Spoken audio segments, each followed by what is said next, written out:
नमस्कार सभी को। देखिए, इसमें जो हम बात करेंगे कक्षा 10 का जो ये पाठ है, इसका नाम है, आज के जो प्रकरण है इसका नाम है कन्यादान। ऋतिराज जी द्वारा लिखा गया है ये। और सबसे पहले हम ऋतुराज जी के बारे में जानते हैं। आपको जो ये चित्र दिख रहा है ये ऋतुराज जी का ही है। तो इनका देखिए जीवन परिचय हम जान लेते हैं और इनके बारे में एक बात मैं बता देना चाहता हूँ आप लोगों को। इनसे व्यक्तिगत रूप से मिलने का मौका मुझे प्राप्त हुआ है और वो केंद्रीय विद्यालय का एक इन सर्विस कार्यक्रम था, केंद्रीय विद्यालय नंबर 5 जयपुर में। तो वहाँ पे इनको बुलाया गया था और इसी कविता के बारे में इनसे चर्चा भी की गई थी। तो एक बहुत बड़ा सौभाग्य था हमारा कि हम इनसे मिले थे और उसी कविता को आज मैं आपको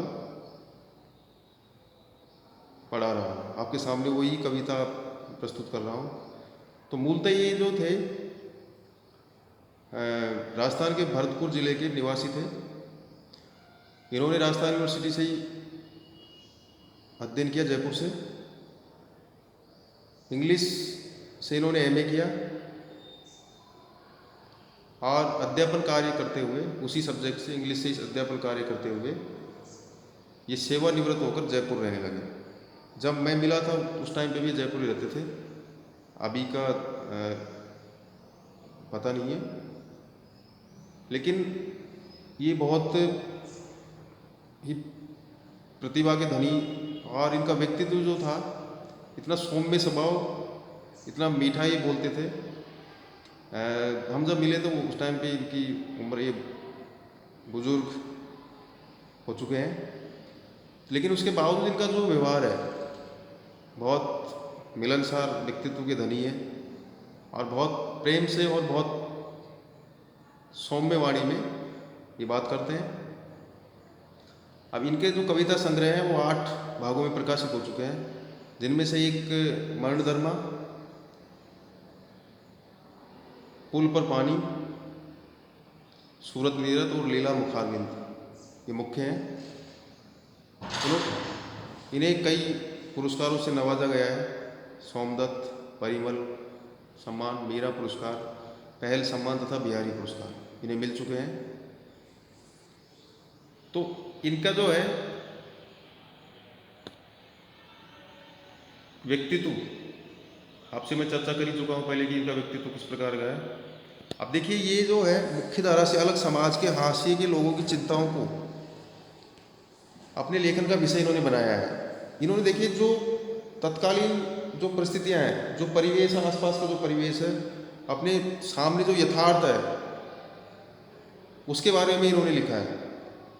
यथार्थ जीवन को इन्होंने दर्शाया है और सामाजिक व्यवस्थाओं पर इन्होंने कविताएं लिखी है कि हमारी सामाजिक व्यवस्थाओं में कितनी सुधार की आवश्यकता है या क्या चीज़ें अच्छी है, उनको बढ़ाने की ज़रूरत है। और बिल्कुल आंचलिक या बिल्कुल लोकल, एक लोक जनता के बीच में रहकर उनकी समस्याओं के बारे में इन्होंने सभी को अवगत कराया है। सारा जो है इनकी कविताओं का जो माध्यम है उसमें स्त्रियों के प्रति संवेदनशीलता का भाव आपको देखने को मिलेगा। इस कविता में तो खैर ये पूरी कविता ही स्त्री जीवन के ऊपर है। इन्होंने आसपास का जो जीवन है, अंधविश्वास, आडंबनाएं, शिक्षा की कमी, शोषण, जाति पाति, छुआछूत, ये ज्वलंत जो समस्याएं हैं उनको केंद्रित कर मुख्य विषय उनको बनाकर उनके बारे में लोगों को जागृत किया है। तो इनकी कविताओं में लोग जीवन से जुड़ी हुई चीज़ें ही आपको मिलेंगी और उनमें कम शब्दों में सरल भाषा में इन्होंने बहुत कुछ कहा है। इनकी जो कविताएं कम शब्दों वाली कविताएं मिलेगी आपको और सरल भाषा में मिलेगी। क्यों? क्योंकि सरल भाषा सभी आम लोग उसको पढ़ सकते हैं। आपको पता होगा, आपने हिस्ट्री पढ़ी होगी, जैन धर्म, बौद्ध धर्म, इनके बारे में आपने पढ़ा होगा, उनमें लिखा हुआ है और उनका उदाहरण भी आपके सामने प्रस्तुत है। जिस धर्म का या जिस समुदाय का या जिस क्षेत्र की रचनाएं या जो भी कार्य लोक भाषा में होती है या सरल भाषा में होती है, वो सबसे पहले सीखी जाती है और सबसे ज़्यादा प्रभाव वो ही छोड़ती है। बौद्ध धर्म जिस समय बहुत अपने प्रगाढ़ रूप उसने धारण कर लिया था, बहुत अच्छी उसका प्रचार हो रहा था, उस समय देखिए उसका कारण था उनका साहित्य की भाषा।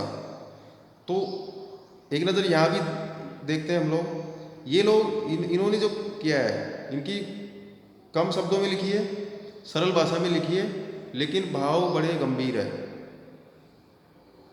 बहुत कुछ समझाया इन्होंने अपनी कविताओं के माध्यम से।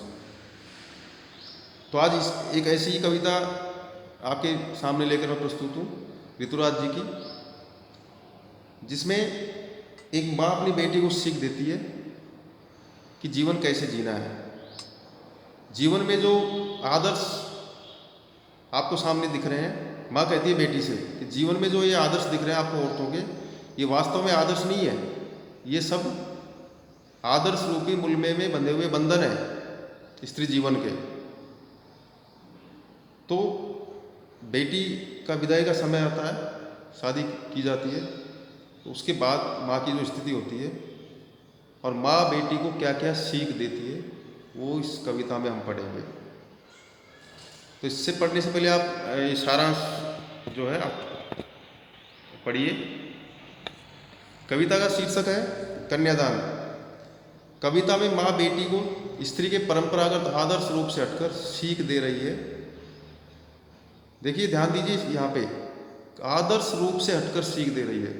जो परंपरागत आदर्श बना रखे हैं, जो परंपराएं चलती आ रही है, उनसे हटकर सीख दे रही है माँ अपनी बेटी को कि जो ये परंपरागत जो नियम बना रखे हैं, जो आदर्श आपको लगते हैं कि स्त्री का जीवन ही है, स्त्री को ये काम करना चाहिए, वो करना चाहिए, ये नहीं करना चाहिए, वो करना चाहिए, ये जो आदर्श जो है, इनसे हटकर सीख दे रही है माँ कि ये जो आदर्श है वास्तव में आदर्श नहीं है, ये बंधन है स्त्री जीवन के, इनसे हटकर जीना है। कवि का मानना है कि समाज व्यवस्था द्वारा स्त्रियों के लिए आचरण संबंधी जो प्रतिमान गढ़ लिए जाते हैं। देखिए, समाज में आपने देखा होगा, कहा जाता है कि स्त्रियों को, जैसे रास्ते में कोई पुरुष मिल जाता है सामने से, तो स्त्रियों को रास्ता छोड़ देना चाहिए या साइड में घूंघट निकाल के खड़ा हो जाना चाहिए। ऐसी कई चीज़ें हैं, है ना। स्त्रियों का आचरण, उसको एक सभ्य आचरण माना जाता है। जब कोई पुरुष किसी दुकान पे या कहीं भी, बता रहा हूँ मैं आपको, खड़ा है, तो उसके पीछे स्त्री को खड़ा होना चाहिए। एक पति के खाना खाने के बाद ही स्त्री को खाना खाना चाहिए। पूरे परिवार का खाना हो जाने के बाद ही स्त्री को खाना खाना चाहिए, भले ही वो बीमार है या कुछ भी प्रॉब्लम समस्या है। ज़्यादातर ऐसा होता है, क्योंकि, और उनका विरोध नहीं करती है स्त्री। क्यों? क्योंकि ये परंपराएं चलती आ रही है, और इन परंपराओं को, इन बेकार परंपराओं को हमारे सभ्य लोग, हमारे समाज के जो सभ्य लोग हैं, वो क्या बोलते हैं? आदर्श। कि ये तो आदर्श स्त्री है, अगर ऐसा नहीं करती है तो आदर्श नहीं है, और अगर उन परंपराओं को मानती है स्त्री तो आदर्श स्त्री का रूप उसको दे दिया जाता है। लेकिन वास्तव में ऋतुराज जी ने कहा है कि ये जो परंपराएं, जो आदर्श के रूप में आप देख रहे हो, ये समाज द्वारा बनाई गई प्रतिमान है, समाज के व्यक्ति द्वारा बनाए गए प्रतिमान है, जो एक आदर्श के मुलमे में बंधन है, वो स्त्री जीवन के बंधन है। उनके ऊपर बंधन लगा दिए गए कि ऐसा ऐसा करना है, ऐसा नहीं करना है। तो वास्तव में वो आदर्श नहीं है। ये भी तो आदर्श हो सकता था कि स्त्री को पढ़ना जरूरी है, लेकिन ये सब सामाजिक व्यवस्था ऐसी बनी हुई है कि उसमें स्त्री को जो गलत चीज़ें हैं उनको केवल मनाने के लिए उनको आदर्श का रूप दे दिया गया, और वो स्त्री जीवन के बंधन बन गए हैं। स्त्री उन्हीं में फंसकर अपना जीवन जीती रहती है। अब कोमलता के गौरव में कमजोरी का उपहास छिपा रहता है। कोई भी कार्य अगर करते हैं तो उसमें लोगों द्वारा बोला जाता है कि स्त्री का काम थोड़ी है, औरतों का काम थोड़ी है। जैसे कोई ट्रक चला रहा है, कोई ट्रेन चला रहा है, वहाँ बात करते हैं तो बड़े गर्व के साथ कहता है पुरुष, अरे नहीं ये कोई औरतों के काम थोड़ी है। क्यों? क्योंकि वो इतनी कोमल बन चुकी है मंदिरों में, तो उनका मजाक उड़ाया जा रहा है। आज देखिए आप, बदलाव आया है, और इसी बदलाव की अपेक्षा रखते थे ऋतुराज जी कि बदलाव जरूरी है, लेकिन पहले ऐसा नहीं था। तो उस टाइम पे उपवास बनाते थे, उनकी कमजोरी का उपवास बनाते थे, कमजोरी समझते थे। हालांकि कमजोर नहीं थी स्त्रियां, स्त्रियों को इतिहास में उठा के देख लीजिए आप, हर जगह पुरुषों के बराबर बड़ी बड़ी विदुषी महिलाएं हुई हैं, बड़ी बड़ी वीरांगनाएं हुई, रानी लक्ष्मीबाई, रानी दुर्गावती, कर्णावती, बहुत सारी वीरांगनाएं हुई हैं जो कहीं भी किसी भी स्तर पे पुरुषों से कम नहीं है।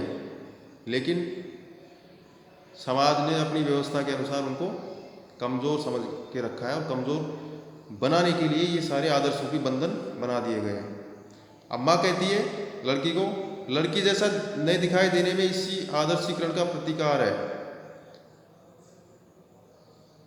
बेटी माँ के सबसे निकट और उसके सुख दुख की साथी होती है, इसी कारण उसे अंतिम पूंजी कहा गया है। इस कविता में कहा गया है कि बस माँ की अंतिम पूंजी बेटी होती है। क्यों? क्योंकि माँ के सबसे करीब बेटी होती है, सुख दुख की साथी होती है वो, क्योंकि उसको भी उस वैसा ही सिखाया जाता है, तो वो उसको उसके लगाव रहता है माँ से, और वो माँ से अपने सारे जो परंपरागत जो चीज़ें चली आ रही है वो सीखने के लिए उसके साथ रहती है। और माँ की सच्ची सुख दुख की साथी एक बेटी होती है। तो जब उसकी शादी कर दी जाती है तो वो माँ की एक अंतिम पूंजी के रूप में माँ उसको देखती है कि मेरी जो अंतिम पूंजी बची थी वो भी चली गई। अब इस कविता में केवल भावुकता ही नहीं है, इसमें जो स्त्री जीवन की जो पीड़ा है, स्त्री जीवन से संबंधित जो पीड़ा है, जो अनुभवों की जो पीड़ा है, संचित जो अनुभवों की पीड़ा है, उसको प्रमाणों के साथ अभिव्यक्त किया है इस कविता में। और ऋतुराज जी ने इस कविता में स्त्रियों के प्रति जो संवेदनशीलता दर्शाई है वो आपके सामने प्रस्तुत है। तो हम अब देखिए कविता पढ़ते हैं।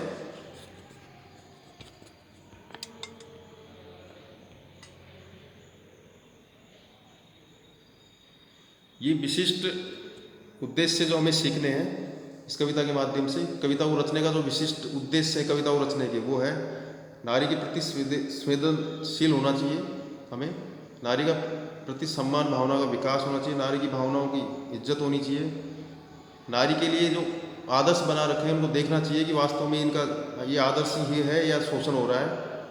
आज के युग में जो नारी विभिन्न क्षेत्रों में जो योगदान दे रही है, जो डिफेंस से लेके हर क्षेत्र में जो योगदान दे रही है नारी, उसे समझने की हमें ज़रूरत है।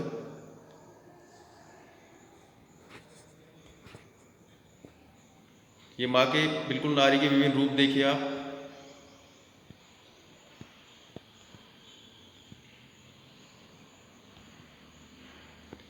यहाँ से हमारी कविता जो है शुरू होती है। इसको देखिए, कितना प्रामाणिक था उसका दुख, लड़की को दान में देते वक्त, जैसे वही उसकी अंतिम पूंजी हो। देखिए अब यहाँ पे एक सबसे बड़ा मुद्दा जो है, कितना प्रामाणिक था। जब बेटी की शादी होती है तो उस समय देखने को बनता है वास्तव में जो होता है, एक माँ का जो दुख होता है वो वास्तव में प्रमाणित होता है, सच्चा दुख होता है माँ का, क्योंकि उसको ऐसा लगता है कि वो जो उसके पास अंतिम पूंजी संचित थी वो भी चली गई है लड़की को दान में देते हो। अब यहाँ पे एक जो बात आती है दान, और ये कविता का नाम भी कन्यादान है, तो एक सवाल उठता है कि क्या कन्या दान देने की वस्तु है? कितना प्रमाणिक था उसका दुख, लड़की को दान में देते वक्त जैसे वह उसकी अंतिम पूंजी हो। माँ के दुख के बारे में बात की जा रही है कि उसका दुख कितना प्रमाणिक था, लड़की का, अपनी लड़की का कन्यादान करते समय, अपनी लड़की का विदाई करते समय जैसे वह उसकी अंतिम पूंजी हो। लेकिन यहाँ पे ये बात आती है कि जहाँ दान की बात की जा रही है वो सही है, क्या लड़की दान में देने वाली वस्तु है? जिस प्रकार से हम और चीज़ें दान में देते हैं, तो ये चीज़ भी हमें इससे सीखनी है। लड़की अभी सयानी नहीं थी, अभी इतनी भोली सरल थी। देखिए, लड़की अभी सयानी नहीं थी, बिल्कुल सरल भोली भाली थी। सयानी मतलब समझदार नहीं थी। यहाँ पे सयानी का अर्थ समझदार। तो लड़की अभी सयानी नहीं थी, अभी इतनी भोली सरल थी कि उसे सुख का आभास तो होता था। बिल्कुल कम उम्र थी उसकी, तो उसे सुख का आभास तो होता था, लेकिन दुख बांचना नहीं आता था। सुख का आभास होता था उसको कि जितनी भी सुख देने वाली चीज़ें थी उनसे लगाव था, उसका आभास होता, लेकिन दुख बांचना नहीं आता था। मतलब दुख को वो नहीं पहचानती थी। जिन चीज़ों में उसको सुख लगता था, उसको ये पता नहीं था कि इनमें दुख भी है। पाठिकाती में धुंधले प्रकाश की, जिस प्रकार से एक धुंधले प्रकाश में कोई पढ़ता है तो आधी चीज़ें छूट जाती है, उसी प्रकार से उसको आधा अधूरा ज्ञान था। वो समझदार नहीं थी। कुछ तुकों और कुछ लयबद्ध पंक्तियों की, बस उसको कुछ जो रटवा दिया गया था, कुछ तुकों और कुछ लयबद्ध पंक्तियों की वो पाठिका थी केवल।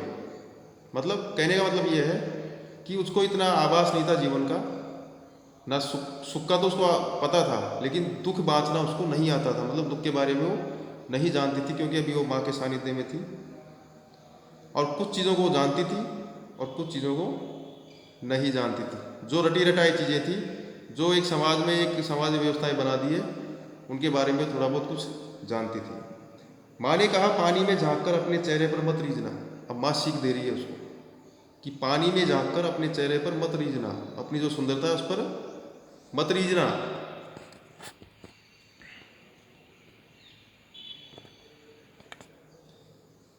आग रोटियां सेकने के लिए है, जलने के लिए नहीं।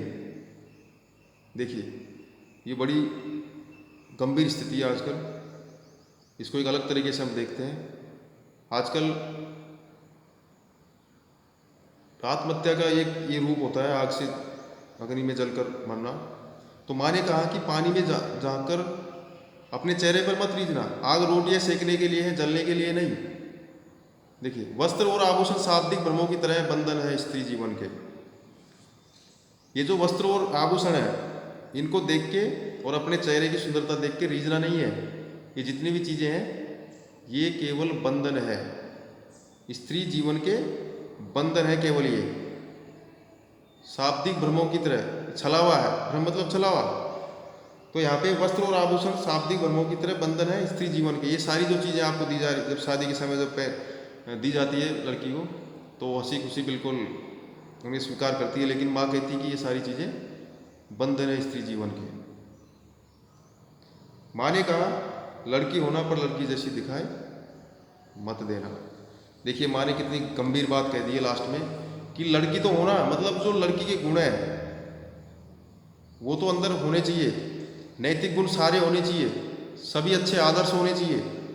लेकिन ये समाज ऐसा है, जो आदमी कमज़ोर दिख जाता है, जो आदमी बाहर से बिल्कुल सरल दिखता है, उसका यहाँ पे शोषण किया जाता है। तो लड़की तो होना, अपनी वास्तविकता, अपने नैतिक कर्तव्य और अपनी नैतिकता अपने अंदर रखना, लेकिन लड़की जैसी दिखाई मत देना। बहुत गहरी बात कही गई है इसमें कि लड़की जैसी दिखाई मत देना। मतलब सारे अच्छे गुण अपने अंदर रखना, लेकिन लोगों के सामने अपनी कमजोरी प्रस्तुत मत करना, जिससे कि वो उपवास आपका कर सके। तो ये कविता थी हमारी। इसको हम इस तरीके से देख सकते हैं कि नए दौर में नैतिकता को छोड़कर नए बदलाव जो अच्छे हैं वो जरूरी लाने हैं, लेकिन ज़्यादा बदलाव नहीं लाना। जो मतलब माँ का स्पष्ट कहना था कि लड़की रहना, लेकिन लड़की जैसी दिखाई मत देना। मतलब अपने आदर्शों के नीचे दबना भी नहीं है, और आदर्शों में जो अच्छी बातें हैं उनसे दूरी भी नहीं बना के रखना है। तो ये इस प्रकार से एक पाठ था। तो इसके जो प्रश्न उत्तर है हम अगले कालांश में या सत्र में पूर्ण करेंगे। आप ये इसका होमवर्क नोट कर सकते हैं। सभी को शब्दार्थ भी इसके देखने में शब्दार्थ ऐसा कुछ है नहीं तो समझ में नहीं आ रहा हो, फिर भी इसके शब्दार्थ देख सकते हैं। और सभी को ध्यानपूर्वक सुनने के लिए धन्यवाद।